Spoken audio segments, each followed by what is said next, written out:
Hello there, and welcome back to another episode of Performer to Producer podcast. My name is Bugom, and I'm your host. And as usual, I'll have to make some kind of a permanent disclaimer. I'm walking because this is when I think the best, and my brain works the best when I walk. I guess it has something to do with ADHD.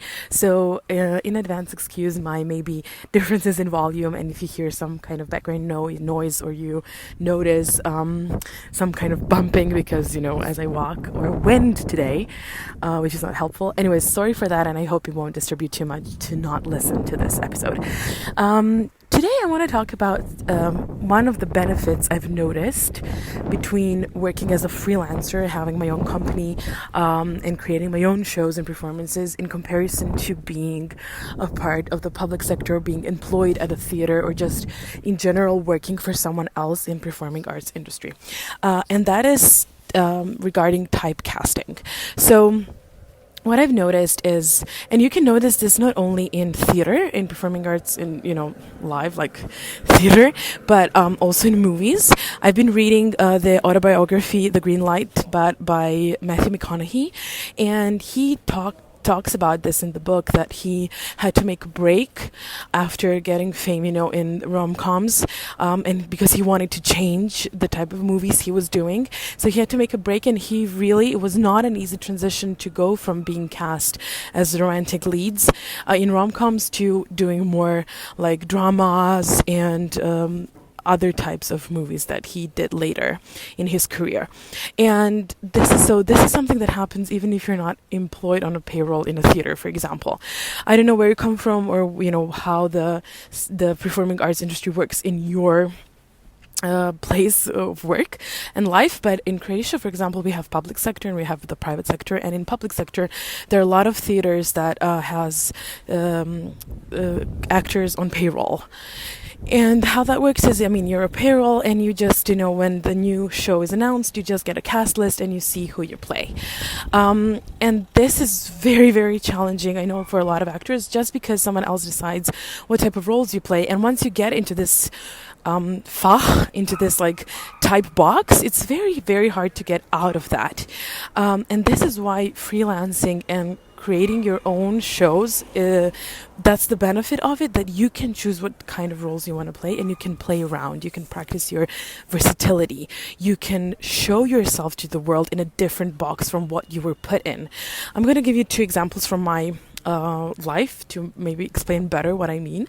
First of all, when there was the audition for Beauty and the Beast in Croatia was announced for the musical, I wanted to apply for Belle, and a lot of people told me that either not to apply at all, or when I said that I applied for the audition, I was still like, I'm not sure you're gonna get it because you're not Belle, you're not that type.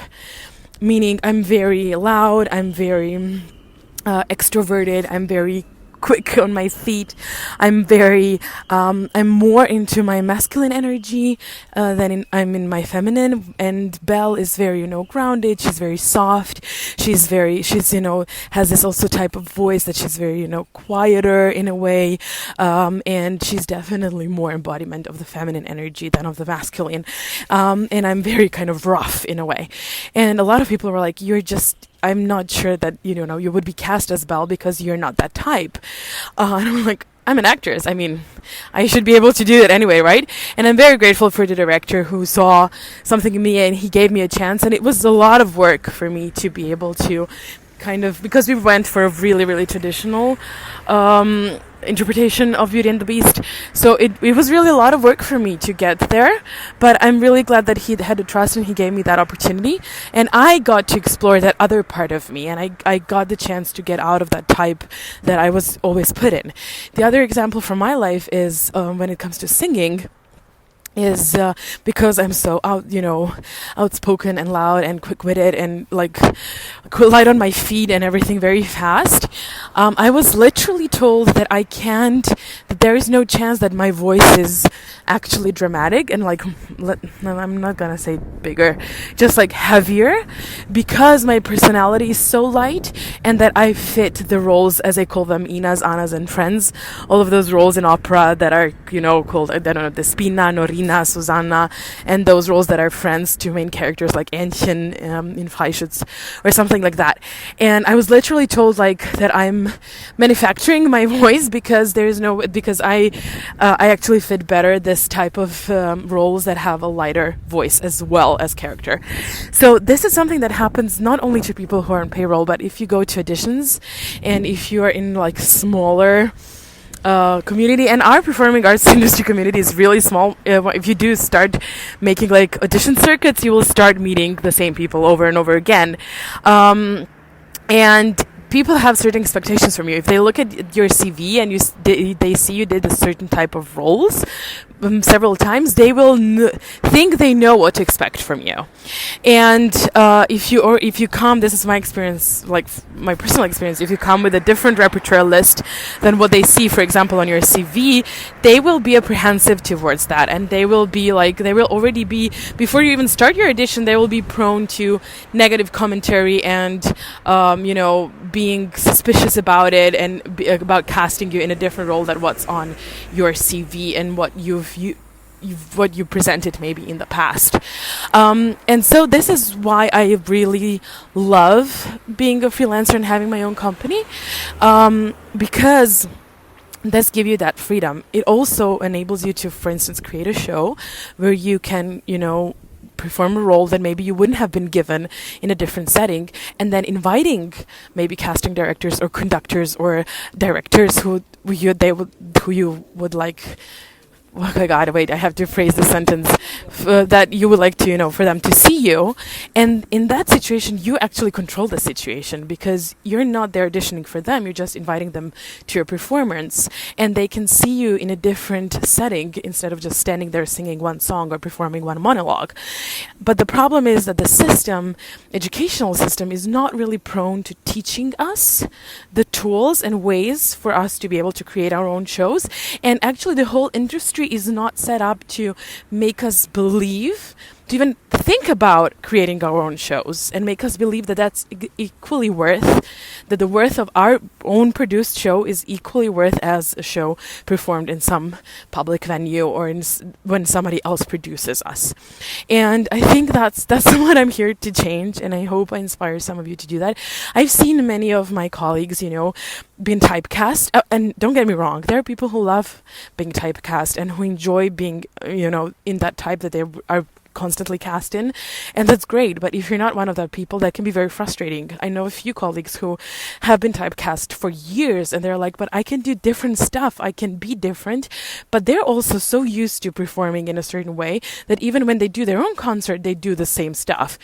And what I've noticed is that our brains in general of performers are not even tempered to thinking about creating their own shows and presenting themselves in a different way. I know colleagues who wanted to go to audition for certain roles, and they were directly told by the director or conductor, don't come to audition for this role, you won't get it because I already have you in my head for this other role. And they didn't even want to hear the person in a different role. And a lot of my colleagues are very frustrated from that, but nobody thinks about, okay, I'm going to create my own show. I'm going to create my own performance with this different type that I want to perform, with this different character, this different side of me. And I'm going to show it in the context and show to, my colleagues what else I can do. Instead of waiting for someone else to give you a chance, instead of waiting for someone else to, allowing you to perform another type of role. And this is what we're taught in the industry. What I've seen, at least this is my experience, that we have to wait for other people to give us that permission, that we have to wait for other people to allow us to play a certain role, that we have to wait for our chances instead of learning to be empowered enough to create those chances by ourselves. I've heard of stories of opera singers who created their own house concerts, and that's how they got cast, that's how they got agents. There is not one right way to get to have a career in performing arts, but we're not shown this. And this is, what I really hope to empower others and change the narrative, is that, there is no one successful career in performing arts. That's number one. Number two, there's not just one path to get to a certain career path in performing arts. And number 3, our performances that we create and produce ourselves are equally valuable and equally important and equally professional as performances that we are cast in and that somebody else produces. But we are not empowered to think that way. This is not an option for us. I know a lot of singers who go into teaching or do whatever else, but what doesn't cross their mind is producing their own show and selling their own show and making money of the performing of their own shows. This is not something we're taught to do, and we don't have the tools to, and the mindset is not set on that. We are more set to be waiting and asking for someone else and begging and hoping that someone will see us, someone will recognize us, someone will give us a chance. But we live in a time and place where, if you have that privilege, but in the time, especially of technology, where you can produce your own album, you can do your own shows, you can perform on TikTok. I don't know. There's so many things you can do. You can, do your own PR for your performance. You can send, videos. There are so many different stories of how people got cast, but we're not told these stories. They're talked about in very small, how do you say the soirees, let's say. So, I hope that this little rant about this really inspired someone to maybe just think about, different ways that you can show yourself and explore the versatility of you as a performer, and stop waiting for someone else to give you that chance and create that chance for yourself. This is something I think we really need to change in the performing industry. And if you're not happy being typecast, then you can change that, and there is something you can do about it. And that's why freelancing is so empowering, and being your own boss and creating your things, because you get to choose how you're going to present yourself to the world. You get to explore different stuff. You get to say, okay, there's more to me than this, what you've seen me in by so far. So here's the performers, here's a show where I can show you that, and you can, enjoy it much more. That's it for today. If you don't know how to start, if you feel like you don't have the tool or right mindset to even start working on your show, if you don't know what you would do and how you would do that, that's why the platform called Vestals with 3 L's. So that's VEST ALLLS. You can find the link in the show notes. Was created. I created that with my mom, who has been a producing performer for 35 years. She's the one who founded our theater company with my dad. And if someone has the knowledge and experience, it's her. So you will find the link in the show notes to her book and our course from performer to producer. And you can book a free coaching call to start with her. And I really believe that she's the one leading me through this whole transition of taking over the theater and becoming empowered freelancer myself. So I really recommend you check it out. The link in the show notes. And also, if you have any questions, you have comments, do leave them under this episode or send us a DM. I will put also in the show notes our Instagram handles. And I'd be more than happy to hear what your thoughts on all of this is, if this made any sense at all. That's it for today. Thank you so much for listening. Share, feel free to share this episode on Instagram, on Facebook, in email, whatever, on your TikTok. It will mean a lot.